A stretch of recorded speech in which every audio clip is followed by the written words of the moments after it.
For many of us, the festivals of the church are a time of celebration, a time of gift giving and wonderful food, and we feel happy and relaxed as we celebrate something about our Christian faith. For the children and youth of the persecuted church, these festival days, especially like Christmas or Easter, are not that experience. They're times of additional stress. They're a time of additional attention given to them as Christians in a negative way, and they're subject to greater discrimination.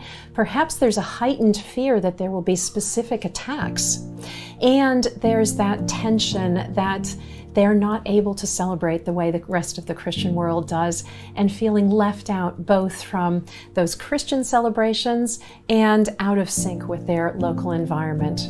One of the key findings that we have for the 2022 report is the extent to which denied access to a Christian parent is prevalent across countries as a way of really targeting the children and youth of the church. This happens in a number of ways.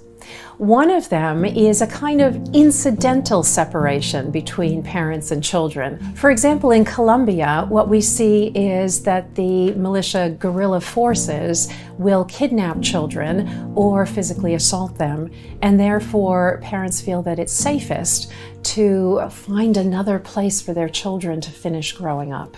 One example of children being denied access to a Christian parent is that of Valentina in Colombia. Valentina's story is one in which it's not safe for her to stay with her family. She's at too high a risk of being abducted by the local militia, of being subjected to physical assault. She needs a safe place. And this has been provided for her. There is a children's home, a children's center with loving, caring people who take on that role in raising children, helping them to deal with the identity issues that being a child of the persecuted church present, and also being separated from your parents presents. One of the issues that those who work at the Children's Center need to help these young people deal with is that cost, that high cost that their parents are paying for their faith.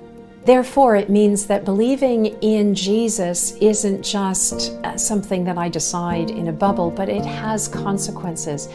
It potentially has really high costs. This can lead children like Valentina to really question, is it worth it? Is it something that I am willing to pay as a cost?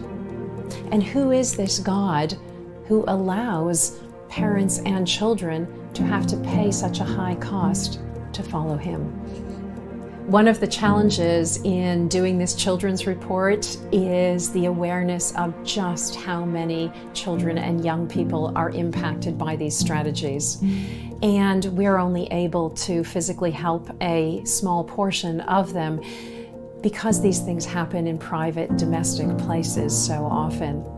So let's pray together, really, for the children who will not be able to be helped, that the Lord would be there with them and send somebody else to help.